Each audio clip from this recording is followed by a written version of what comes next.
فرعون کے ظلم حد سے بڑھ چکے تھے۔ بنی اسرائیل غلامی کی زندگی گزار رہے تھے۔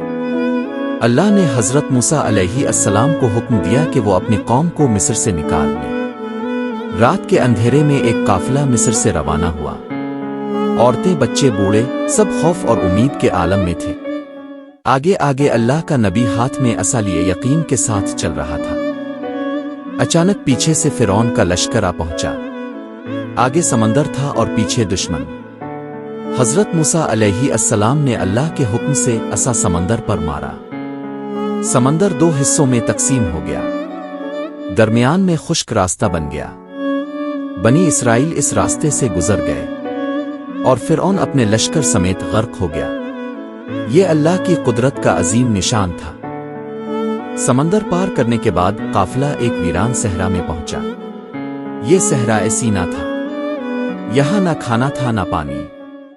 دھوپ تیز تھی، بچے رونے لگے، لوگ کمزور ہو گئے۔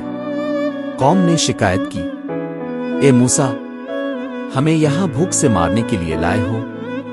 حضرت موسیٰ علیہ السلام نے صبر کے ساتھ اللہ سے دعا کی۔ اللہ نے اپنی رحمت سے دعا قبول فرمائی۔ صبح کے وقت زمین پر ایک سفید میٹھی نعمت اتر آئی۔ یہ من تھا۔ لوگ حیرت سے دیکھ رہے تھے۔ یہ آسمان کی طرف سے رزق تھا۔ اللہ نے فرمایا، یہ کھاؤ مگر شکر کرو۔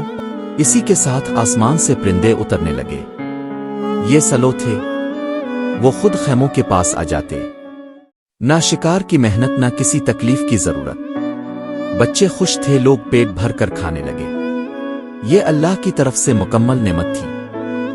مگر کچھ لوگوں کے دل بدلنے لگے۔ انہوں نے کہنا شروع کیا، ہم ایک ہی کھانے پر صبر نہیں کر سکتے، ہمیں پیاز، لہسن، دال اور سبزیاں چاہئیں۔ حضرت موسیٰ علیہ السلام نے افسوس سے فرمایا، کیا تم بہتر نعمت کے بدلے گھٹیا چیز مانگ رہے ہو؟ یہ ناشکری تھی۔ اللہ کی نعمت کو معمولی سمجھا گیا۔